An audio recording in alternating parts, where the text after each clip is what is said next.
नमस्कार फ्रेंड्स, मैं आपके साथ Kapil Sahu, life science by Kapil Sahu classes में आपका स्वागत है। आज हम लोग देखेंगे importance of adrenal medullary and cortex interaction. तो एड्रेनल ग्लैंड से रिलेटेड हमारा ये आज का टॉपिक है। सबसे पहले इंट्रोडक्शन हम लोग देख लेते हैं, परिचय। तो एड्रेनल ग्लैंड किडनी के ऊपर कप शेप्ड स्ट्रक्चर होता है। इसके बेसिकली दो पार्ट होते हैं, कॉर्टेक्स और मेडुला। तो कॉर्टेक्स और मेडुला दोनों ही इम्पोर्टेंट पार्ट होता है। बेसिकली कॉर्टेक्स वाले रीजन से एंड्रोजन ऐसे हार्मोन्स सिक्रेट किए जाते हैं, और मेडुला वाले रीजन से एपिनेफ्रिन, नॉन एपिनेफ्रिन। इसके अलावा अगर देखें तो जो एक इम्पोर्टेंट जो न्यूरोट्रांसमीटर हार्मोन जो होता है वो रिलीज़ किए जाते हैं। तो एड्रेनल मेडुला और एड्रेनल कॉर्टेक्स दोनों का अपना इम्पोर्टेंस है। दोनों के बीच क्या इंटरेक्शन होता है, क्या प्रतिक्रिया होता है, वही हम लोग देखने की कोशिश करेंगे, समझने की कोशिश करेंगे। तो इसी के अंतर्गत हम लोग समझने की कोशिश करेंगे interaction between adrenal medulla and adrenal cortex. Adrenal medulla और एड्रेनल कॉर्टेक्स के बीच क्या इंटरेक्शन होता है, इसको हम लोग जो है निम्न टॉपिक के अंतर्गत समझेंगे। Relationship between medullary and cortical sales.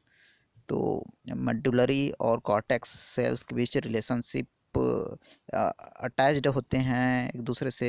इनका ओरिजिन भी अलग अलग होता है, किसी का ओरिजिन मेसोडर्म से तो किसी का एक्टोडर्म इत्यादि से होता है। तो इनका ओरिजिन भी अलग होता है, टिश्यू स्ट्रक्चर भी अलग होता है। एड्रेनल कॉर्टेक्स और एड्रेनल मेडुला वाले रीजन को अलग से डिफाइन किया जा सकता है। बी है paracrine control of adreno cortical function by the adrenal medulla. तो कुछ पैराक्राइन जो फंक्शन होते हैं वो भी एड्रेनल मेडुला के द्वारा शो किए जाते हैं। गैप जंक्शन भी पाए जाते हैं एड्रेनल कॉर्टेक्स में। इसके अलावा तो उपरोक्त अध्ययन से हमें पता चलता है कि एड्रेनल मेडुला और एड्रेनल कॉर्टेक्स के बीच कुछ इंट्रैक्शन होता है। एड्रेनल मेडुला में बनने वाले हार्मोन कॉर्टेक्स वाले रीजन से ही होकर गुजरते हैं। The second interaction is innervation of the adrenal cortex. Innervation means होता है नर्व रिलेटेड, ये एक टर्म है। इसके अंतर्गत फर्स्ट देखेंगे evidence for a nerve supply to the adrenal cortex. तो एड्रेनल कॉर्टेक्स तक ब्रेन से जो निकलने वाले नर्व है वो गए होते हैं। सेकंड है the sources of adreno cortical innervation. तो एड्रेनल कॉर्टिकल जो इनर्वेशन है उसको बताया जा रहा है, regulation of adreno cortical innervation. तो ब्रेन के द्वारा कंट्रोल किया जाता है। Role of the splanchnic nerve in regulating adreno cortical neural function. तो एक खास किस्म का नर्व होता है जिसका नाम है स्प्लैचनिक नर्व। ये एड्रेनल कॉर्टिकल रीजन पर जाकर न्यूरल कंट्रोल करने का कार्य करते हैं। Influence of adrenal innervation on Adreno cortical function. तो इन क्या इन्फ्लुएंस होता है वो भी समझना ज़रूरी है। तो influence of adrenal innervation on Adreno cortical function. तो जो नर्व आए होते हैं उनके फंक्शन का, उनके उस नर्व के गुजरने का क्या प्रभाव है वो भी सोचा जाना चाहिए। Effect of neurotransmitter substance on adrenocortical function. तो कुछ न्यूरोट्रांसमीटर जो सब्सटेंस गाबा ग्लोबुलिन इत्यादि छोड़े जाते हैं।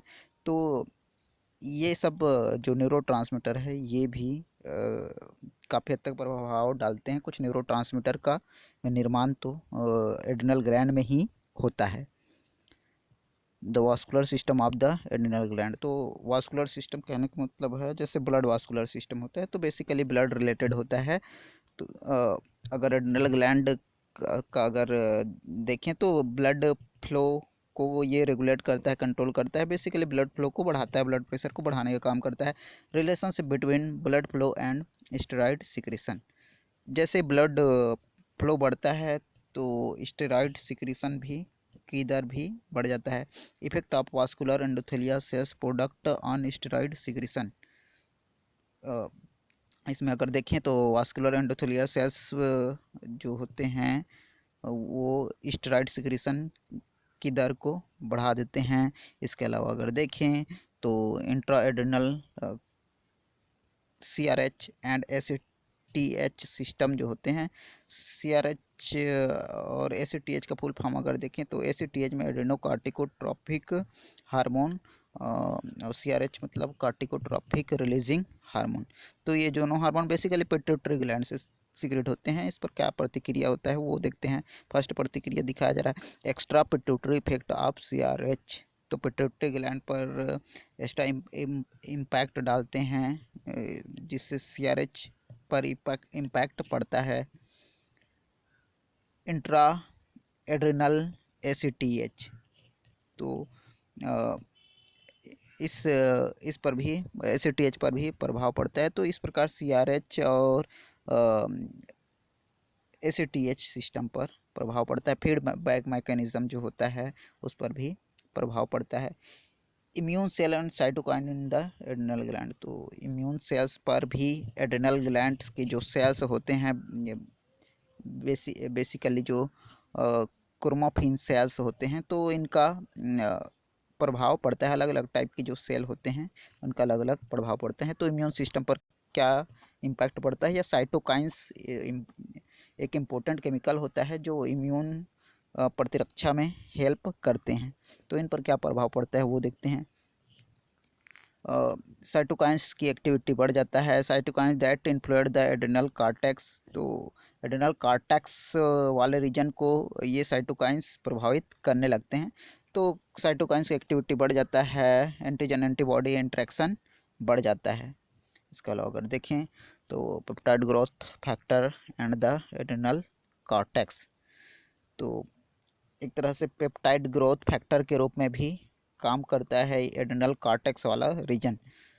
The next is the adrenal the intra adrenal renin angiotensin system, तो रॉस जिसको शॉर्ट फॉर्म बोला जाता है। तो इस सिस्टम पर भी इम्पैक्ट डालते हैं और इस सिस्टम की एक्टिविटी को भी बढ़ा देते हैं। रेनिन की सिक्रीशन की दर को बढ़ा दिया जाता है। एंजियोटेंसिनोजन की सिक्रीशन को भी बढ़ा दिया जाता है। एंजियोटेंसिन कन्वर्टिंग एंजाइम की सिक्रीशन की दर को भी बढ़ाया जाता है। क्लिनिकल इम्प्लीकेशन अगर देखें तो कार्टिसोल का सिक्रीशन बढ़ जाता है, एल्डोस्टेरोन का सिक्रीशन बढ़ जाता है, एड्रिनल एंड्रोजन की सिक्रीशन की दर भी बढ़ जाता है। तो उपरोक्त अध्ययन से हमें यहाँ पता चलता है कि एड्रिनल ग्लैंड में बेसिकली दो पार्ट जो पाए जाते हैं, adrenal medulla and adrenal cortex, इन दोनों के बीच इंट्रैक्शन होते रहता है। कुछ हार्मोन इत्यादि का सिंथेसिस एड्रिनल मेडुला वाले पार्ट से होकर एड्रिनल कार्टेक्स वाले रीजन की ओर होता है, वहाँ से फिर बॉडी के पूरे पार्ट में सीक्रेट कर दिए जाते हैं। Thank you.